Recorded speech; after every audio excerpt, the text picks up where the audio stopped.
It's your hope. A very wise person once said, that kills you. Physical Season 3 Episode 7, Like No One's Watching, takes a significant step backward after a really surprising episode that seemed to set up a high-stakes conclusion for the series. It doubles down on the show's worst faults and practically undoes its biggest plot revelation. I suppose that the last season of Physical both gives and takes away. Sheila basically had an inappropriate sexual relationship with Bream for a while.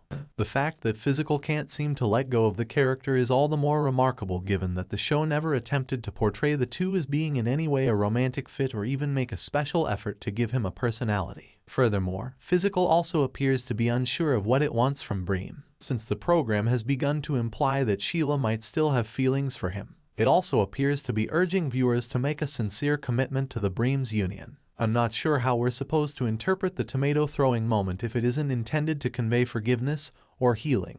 But why? Why is Sheila's journey or the overall plot of this show significant to the current status of their relationship? Who cares? To put it more simply, the worst aspect of Like No One's Watching is that it essentially undoes the most intriguing plot revelation from Season 3. The separation between Sheila and Greta made for interesting storytelling even though it was uncomfortable to see them on opposite sides. It's difficult to recall another recent series that has been as annoyingly inconsistent as Physical. The program frequently struggles to decide what type of tale it wants to tell or how it wants viewers to feel about the main character at its heart, which is surprising for a show with such an original premise and strong ensemble. Sheila opened up about her battles with disordered eating at the close of last week's episode, a decision that represented real, significant character development for her and a step in the right direction for her rehabilitation. Her strained friendship with Greta appears to have entirely crumbled, and the two are purposefully pitted against one another in the fitness industry. As the series sped toward its conclusion,